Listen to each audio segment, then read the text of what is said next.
Son las 6 de la mañana de este viernes 22 de enero de 2016. Esta es la hora de la verdad y estos temas y asuntos que trataremos en la grata compañía de ustedes durante las próximas horas. Ahora hay justicia del posconflicto. El nuevo presidente del Consejo de Estado es un personaje muy extraño.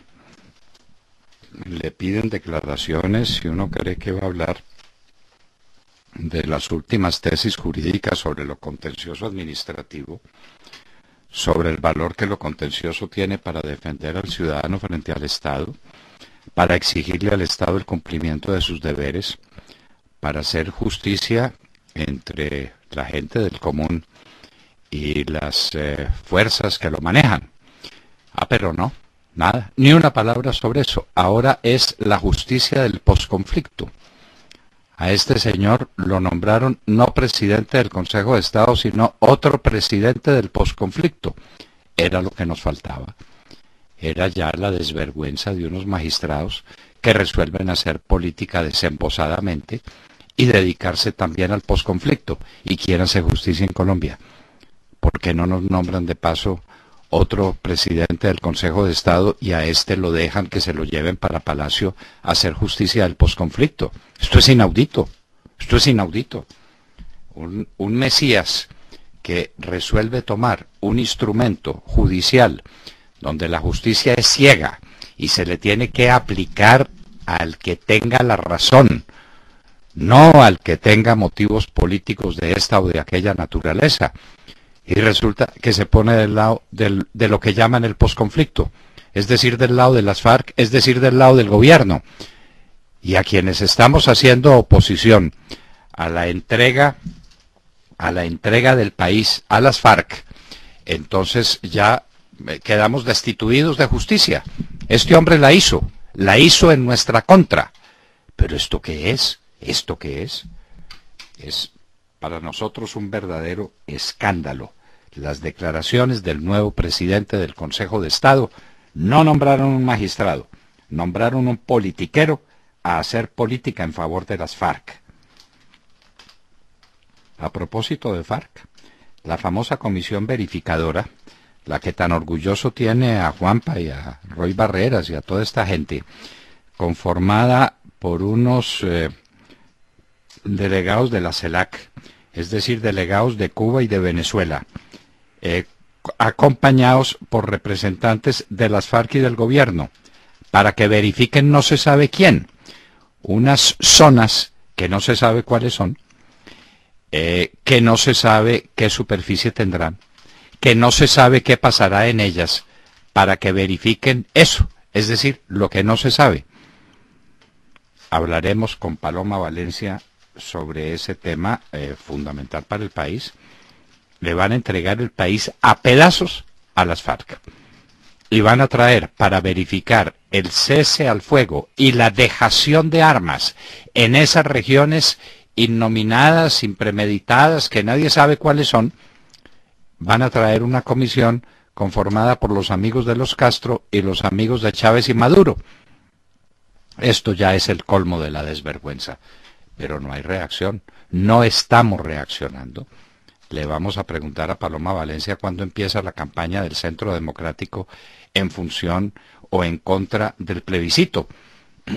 Porque estos silencios matan y porque no hay nada peor en política que la falta de oportunidad.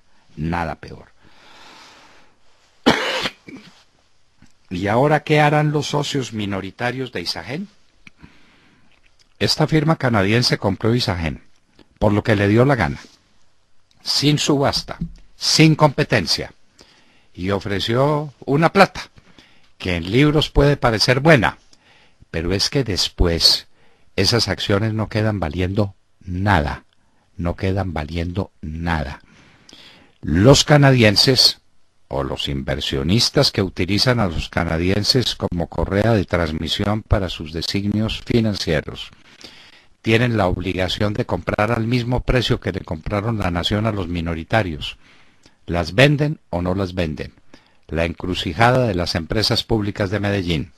Hablaremos con Jorge Londoño. Los asesinos de las FARC se van libres para Cuba.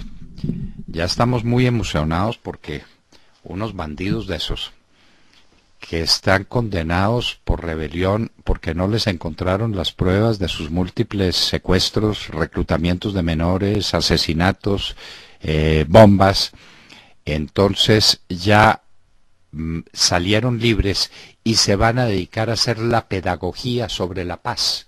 Ya con esa ayuda ya quedamos tranquilos, ya quedamos tranquilos. Y mientras estos bandidos salen a la calle, el fiscal la emprende otra vez con el uribismo.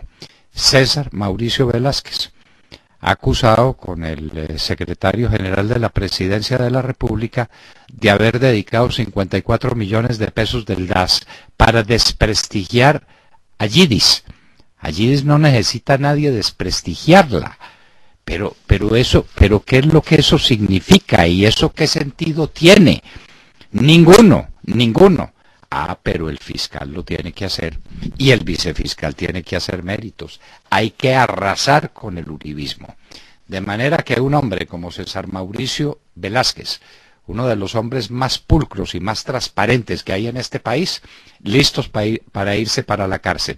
Y los bandidos de las FARC, listos para irse a Cuba y para recorrer el país haciendo proselitismo por la paz. Esto es de nunca acabar. Esto es el mundo al revés. El Centro Democrático sostiene la tesis absolutamente clara de que el galeón San José es un patrimonio de la nación y que no puede ser vendido como quiere Santos para tratar de cuadrar caja. Isagen no le basta, entonces quiere el galeón San José. ¿Qué es lo que va a hacer ahí? ¿Cómo va a ser ese negociado? Ahora las FARC exigen desmantelar el paramilitarismo como condición previa para la firma de la paz. ¿Qué es desmantelar el paramilitarismo? ¿Cuál paramilitarismo? Nunca hubo paramilitares en Colombia, en el sentido que la expresión tiene. El ejército de Colombia no tuvo aliados entre los bandidos paramilitares, jamás. Pero ahora, ¿de qué paramilitarismo hablan? Obviamente se están refiriendo, sin mencionarlo, al presidente Uribe y a quienes lo acompañamos. Todos somos paramilitares. Entonces, para que ellos firmen la paz, tienen que arrasar con nosotros, o ponernos bombas mejor puestas, o mandarnos a la cárcel, o extraditarnos. Esa es la nueva exigencia de las FARC. Si tiene Zika, vaya al médico. Inmediatamente, corra. La pregunta es, ¿a cuál médico? ¿A unos servicios de salud que dejan morir a las personas porque no las operan del corazón y las dejan morir en la calle? ¿A unos servicios de salud quebrados como están quebradas todas las EPS, pero especialmente Salud COP y Caprecom? ¿A cuáles servicios de salud en un país que está haciendo crisis con las enfermedades que ya tenemos? Ahora le suman los del Zika. El que tenga dolor de cabezas y dolor de huesos, que salga corriendo para el hospital más cercano. A que le hagan que lo reciba quién. Petróleo se produce por debajo del costo. Este tema lo estamos mencionando desde hace mucho rato.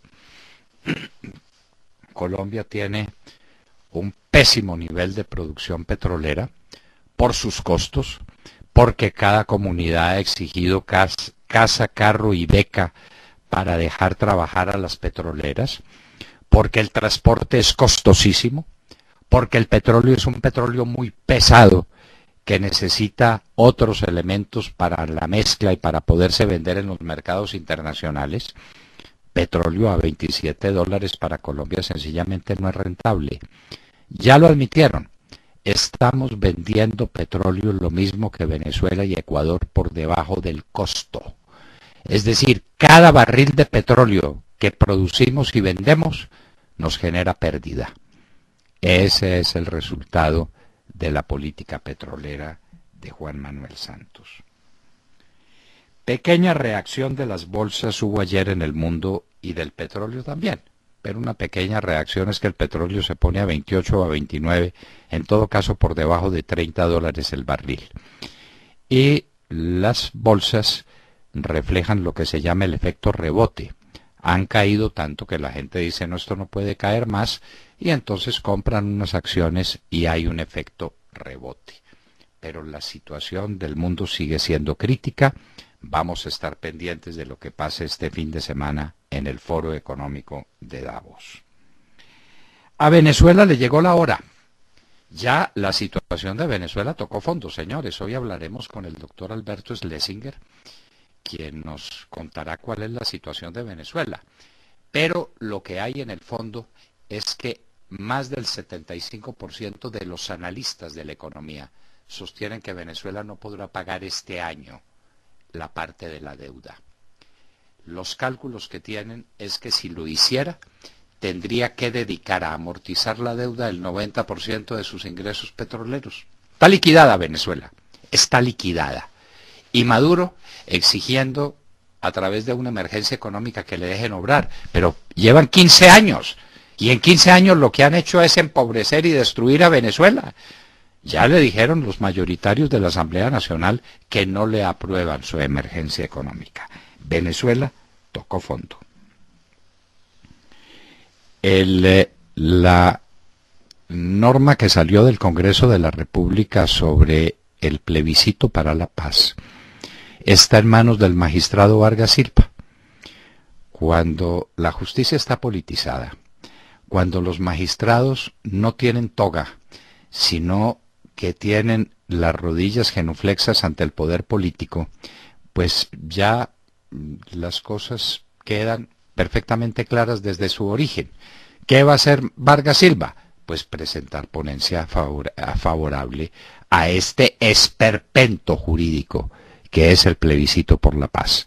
Pero con magistrados como Vargas Silva, el de Fidupetrol, no se les olvide, todo está perdido. Violento ataque en Somalia y violento ataque en Egipto. El terrorismo sigue a la orden del día. En Somalia, en un restaurante, hay un número indefinido de muertos después de que estallaron 2 carros bomba. Dicen que suicidas. Los carros bomba no necesitan tener suicidas adentro. Y en Egipto pusieron una bomba, mataron 6 policías, mataron otros 3 civiles.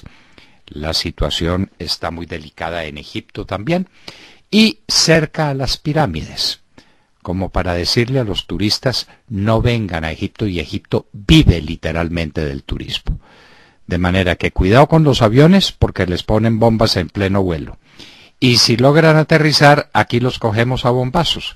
Buena publicidad turística para Egipto. Ébola en Sierra Leona.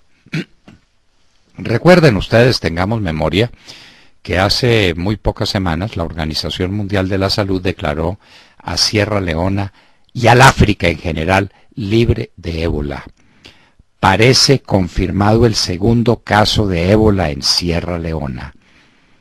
Así se desquitan esas plagas, esas epidemias terribles. Eso no es con declaraciones de organizaciones mundiales, sino lo que digan estas epidemias. El Procurador General de la Nación defiende a la gente del salario mínimo. El salario mínimo debe compensar por lo menos los aumentos de los precios que tiene que pagar la gente del salario mínimo para sobrevivir.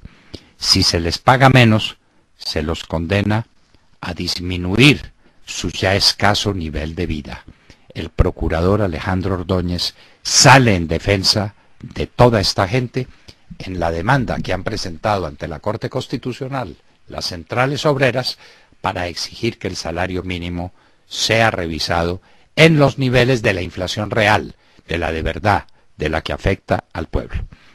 Y en hoy en la historia, enero del año de 1939, con la batalla del Ebro, que fue a finales del año, entre octubre, noviembre, comienzos de diciembre, y la campaña de Cataluña, termina la Guerra Civil Española.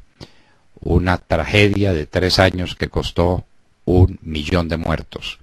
el intento de Stalin por tomarse ese país, los intentos de Hitler y de Mussolini, especialmente con el Condottiano, para prepararse para la Segunda Guerra Mundial, la Guerra Civil Española y sus finales.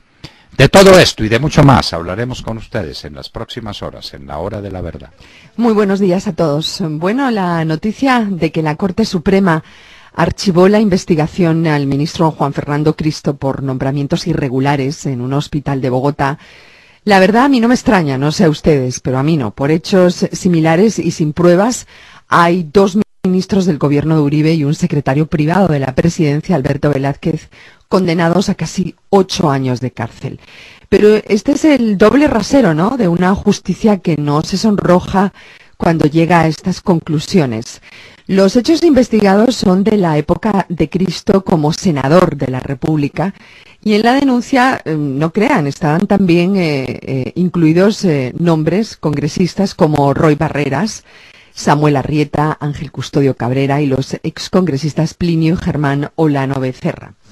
Según la denuncia, este grupo de congresistas habría recibido dinero para participar en el nombramiento de los gerentes de algunos hospitales de Bogotá, pero la Corte llegó a la conclusión de que no encontró evidencias de que hubieran influido en esos nombramientos. El tema de las evidencias a mí me parece que es sabio, ¿no? Esa es una decisión sabia y apenas obvia de la justicia. Pero aquí la pregunta es, ¿por qué condenan diariamente a tantos exfuncionarios del gobierno de Uribe sin las evidencias que marca la ley? Recordemos el caso del ministro de Protección Social, Diego Palacio, condenado a 7 años de cárcel por el nombramiento de un médico en un hospital de Barrancabermeja, sin evidencias y contando solo con el testimonio cuestionable de la congresista Yidis Medina. Precisamente por esos testimonios de Yidis Medina y sin evidencias fueron también condenados el secretario privado Alberto Velázquez y el que fue ministro de Interior Sabas Pretel. No olvidemos que ahora también llaman a juicio al exsecretario de prensa de Uribe, César Mauricio Velázquez, y a su secretario jurídico, Edmundo del Castillo, por las famosas chuzadas del DAS y por culpa también de la famosa Yidis, ¿no? Hay que ver cómo acabó convertida en víctima, en personaje central. En definitiva, con esta decisión deja muy claro la Corte Suprema que la justicia es de una flexibilidad sorprendente y se aplica de acuerdo al personaje y al color político, ¿no? Son tantos los uribistas condenados e investigados sin evidencias que la justicia colombiana, que siempre sale golpeada en las encuestas, siempre sale mal, no es que lo digamos nosotros, lo dicen los colombianos, debería darle vergüenza. Pregunto, ¿es la justicia colombiana un instrumento o un arma al servicio de la política? A mí me parece que sí, no sé qué creen ustedes. Para encontrar que contra el coronel Luis Alfonso Plazas Vega no había ninguna prueba, ninguna, que lo vinculara con ninguna desaparición de gente que hubiera salido viva del Palacio de Justicia, que no salió viva salvo la guerrillera Irma Franco, la Corte se demoró 8 años y medio para absolver a Cristo y a todos estos compañeros. Eso sí es inmediatamente. Aquí, Montserrat, en este gobierno no ha habido mermelada, no ha habido aplicación de fondos públicos a conseguir votos, no han ganado elecciones repartiendo contratos y repartiendo dinero, no. Eso es pura imaginación, lo dice la Corte Suprema de Justicia. Pero como el pueblo es el último juez, el pueblo dice cada vez que puede que no le crea a esa Corte ni a ninguna otra. Y a propósito, Montserrat, ahora tenemos presidente del Consejo de Estado que dice que el Consejo de Estado tiene que ser el Consejo de Estado del posconflicto. Hágame el favor. Por favor. ¿Cómo le parece? Ya terció cómo se llama ese hombre. Ahí sale diciendo que él también fue víctima y que él le perdona a las FARC y que todas las cosas haciendo política. El presidente del Consejo de Estado. Se acabó la justicia en Colombia. Y cuando se acaba la justicia es porque se ha acabado la institucionalidad del país. ¡Qué tristeza! ¡Qué dolor! William Calderón. Doctor Londoño, buenos días Colombia, gracias por invitarnos a sus hogares y a sus vehículos. Hoy es viernes 22 de enero del año 16, son las 6:24 de la mañana. Todo por la FARC, por la paz. El gobierno bolivariano, que preside en Colombia alias Juanpa, volvió a negar a los Estados Unidos la extradición de otro narcoterrorista.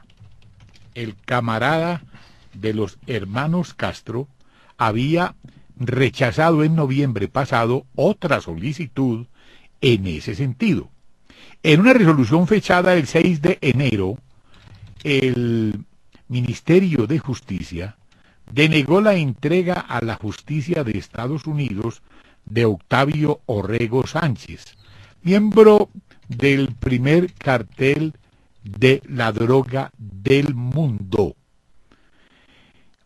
Orrego Sánchez, integrante de la columna terrorista sanguinaria Teófilo Forero, responsable de la destrucción de las instalaciones del Club El Nogal, dejando muerte y desolación.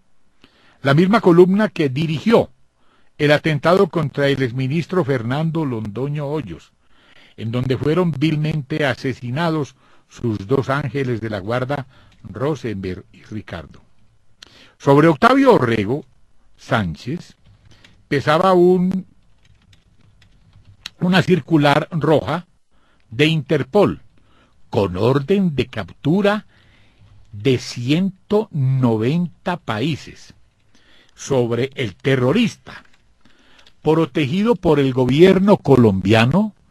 Pesaba pues esta circular que había sido detenido en abril de 2015 durante un control de rutina en la ciudad colombiana de Villavicencio Meta. Este sujeto está requerido por la Corte del Distrito de Colombia en Washington desde febrero de 2011. El terrorista de Marras está acusado de participar en el derribo de un avión con 5 personas a bordo que sobrevolaba en 2003 las selvas del suroeste colombiano durante labores de inteligencia. En el hecho fueron asesinados el estadounidense Tom Hannis y el colombiano Luis Alcides Cruz, mientras los norteamericanos Thomas Howes, Kate Stenzel y Mar González fueron secuestrados. Los 3 secuestrados fueron rescatados el 2 de julio de 2008 en la inolvidable Operación Jaque, en la que recuperaron su libertad otras 15 personas, entre ellas Ingrid Betancourt, gracias al presidente Álvaro Uribe Vélez y al general Mario Montoya. En noviembre pasado, el camarada presidente Juanpa desistió de extraditar al narcoterrorista Juan Vicente Carvajal Isidro, requerido por una corte de Estados Unidos para el Distrito Sur de New York por los delitos de concierto para delinquir agravado y tráfico de estupefacientes. En la resolución, el gobierno bolivariano de Juanpa negó la entrega de Carvajal, aduciendo que estamos en un proceso de paz que mantiene con sus amigos y que dirigen desde La Habana, quienes saludan y valoran positivamente las gestiones de Juanpa. Doctor Londoño, todo por la paz. Sí, William, es que a estos terroristas los tenemos que utilizar rápidamente en lo que llaman la socialización de la paz. Santos necesita a este hombre, que es un asesino de los que iban en el avión, de las 2 personas que murieron, y secuestrador de 3 norteamericanos, a quienes estuvieron en las peores condiciones de cautiverio durante años. Lo necesita para que salga a hacer proselitismo por la paz, como los que soltó ayer, Ayer ya nos ganamos 4 oradores adicionales sobre el tema de la paz. Los otros también irán a sus regiones para socializar el proyecto de paz, es decir, la entrega del país a las FARC. Los necesitamos, por eso no los extraditamos. ¿Ve usted? Hay que tenerlos libres para que vayan por todas partes, regando la semilla de la buena, de las nuevas buenas razones del Evangelio, del nuevo Evangelio, el Evangelio, de manera que para repartir esta semilla del Evangelio nuevo, del Evangelio de Juanpa, se necesita a estos bandidos, por eso no los extraditan. Sergio Ger. Doctor Londoño, muy buenos días para usted, para todos nuestros oyentes. Pues abrimos la mañana y cerramos la semana con los ojos puestos en el dólar. Un dólar que ayer tocó máximos históricos alcanzando los 3.409 pesos, aunque después ya cayó un poco en su valor y cerró en 3.369 pesos. La tasa representativa del mercado para hoy será de 3.368 pesos con 49 centavos. Pero ahora lo que muchos se preguntan, lo que muchos analistas están revisando es qué va a pasar con la moneda, con la monetización de los recursos de Isagen. Recordemos que esos más de 6 billones de pesos, 6.4 billones de pesos, entrarán este mes a las arcas del Estado. Esto será a través de una operación que se dice sería el próximo miércoles. Una operación que por supuesto impactaría en el precio de la divisa, pero lo que no se sabe es si los canadienses que compraron Isagen ya empezaron a traer los recursos y esto puede estar moviendo como un yoyo el precio del dólar. Esa es una posibilidad. La otra posibilidad es que traigan todo de un solo tajo. Esto, por supuesto, tendría un impacto en el corto plazo en la moneda. Estamos hablando de aproximadamente 2.000 millones de dólares, que en algo aliviaría la demanda de dólares que tiene el país, pero solamente en algo, porque recordemos que tras el anuncio del Banco de la República de liberar 500 millones de dólares, pues no fue mayor el impacto que esta tuvo en el mercado. Ya veremos qué pasa. Lo cierto, doctor Londoño y compañeros, es que es un momento en el que el dólar está llegando a sus máximos históricos. Es una buena noticia para los exportadores, por supuesto, por ejemplo, para los floricultores que en este momento están organizando sus pedidos para San Valentín. El problema es que les toque monetizar más adelante cuando quizá la venta de Isagen toque en algo la divisa y la tire hacia la baja. Ya veremos cómo se comporta. Lo cierto es que ayer tocó de nuevo máximos históricos el dólar, cotizándose sobre los 3.400, aunque cerró en 3.369 pesos. En 3.369 el promedio, Sergio. Sí, señor. La divisa terminó en 3.317 pesos. Si mi memoria no me falla. Le estoy hablando de memoria. La tiraron duro hacia abajo. Cayó cerca de 3.318 cerró, tiene usted toda la razón. Cayó cerca de 76 pesos cayó. 76 pesos. ¿Por obra de quién? ¿Quién metió esos dólares? No se le olvide que el 27 los canadienses tienen que entregar 6.500.000 millones de pesos, es decir, 2.000 millones de dólares.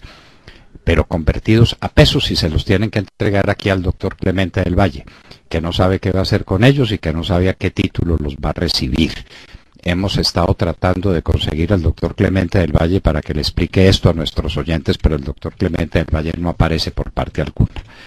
Para darle declaraciones a otros medios periodísticos parece muy listo, pero para nosotros no. Y todo lo que queremos son explicaciones y explicaciones técnicas sobre este tema. Aquí no vamos a discutir demagogia, sino que vamos a hablar de unos movimientos financieros y de unos movimientos de capital que el doctor del Valle tiene la obligación de explicarle seriamente a los colombianos. En todo caso, el dólar cayó ayer bruscamente 70 pesos, 70 y tantos pesos al final de la jornada, y esto puede ser ya el influjo de la plata de Isagen que esté entrando y que el próximo miércoles 27 tiene que tener en caja el Ministerio de Hacienda para entregárselo después a la Financiera de Desarrollo Nacional. ¿Cómo se va a hacer todo esto? Diablo que sepa, porque aquí en Colombia todo es secreto. Aquí en Colombia la urna de cristal es al contrario, una urna de plomo, de donde no sale nada, no sale una verdad, pero de ninguna manera. Bien empañada la urna de cristal, muy empañada. Hágame el favor. Alejandro Ramírez. Buenos días a los oyentes de la Hora de la Verdad. El gobierno de Juanpa está en problemas por la crisis económica a la que abocó a nuestro país. El procurador Alejandro Ordóñez radicó ayer ante el Consejo de Estado demanda de nulidad contra el decreto que en diciembre del año pasado expidió el gobierno aumentando en un 7% el salario mínimo, luego de que no pudiera lograr una conciliación con las centrales obreras. Conceptúa el Ministerio Público que el decreto expedido por el gobierno lesiona la Constitución porque desconoce el carácter mínimo, vital y móvil del salario mínimo, que solo fue aumentado en un 7%, mientras que los costos de vida para las personas de bajos ingresos aumentaron en un 7.26%. Las cifras oficiales, esas que amaña el gobierno a su conveniencia, señalan que la inflación del año pasado es del 6.77%. Aún así es la más alta en décadas, como nunca antes, diría Juanpa. Pero los colombianos de a pie, los que no vivimos de la mermelada y los contratos para la paz, sabemos que esa cifra está muy por debajo de lo que realmente le sucedió a nuestra economía. Es que en teoría, según la Constitución, el salario mínimo busca cubrir ese mínimo vital, algo que parece no corresponder a la realidad. El salario mínimo actual escasamente cubre las necesidades básicas de una sola persona, y mucho menos de su familia. El problema es mayor si analizamos la fuerte sequía y las heladas de la sabana, que hacen una presión alcista sobre el precio de los alimentos, los mismos que cerraron el año pasado con una inflación del 10.58%. Y ni se diga de las presiones que sobre la inflación impone la devaluación del peso, porque en un país que Juanpa volvió petróleo dependiente, dicha devaluación presiona fuertemente el encarecimiento de alimentos y utensilios importados. La Central Unitaria de Trabajadores de Colombia planteó un aumento del 11% para el salario mínimo, y 3 de las 4 centrales obreras que hay en el país pidieron un aumento del 8.5%. Por ejemplo, apreciados oyentes, en países cuya economía atraviesa problemas por sus malos gobiernos, como el de Brasil, el salario mínimo de los trabajadores aumentó en un 11.6%, luego de que el aumento del IPC fuera del 11.3%. Doctor Londoño, el jefe del Ministerio Público pide que en su lugar se ordene al gobierno que expida un nuevo decreto que establezca un reajuste salarial que garantice el poder adquisitivo de las personas y las familias que viven del salario mínimo.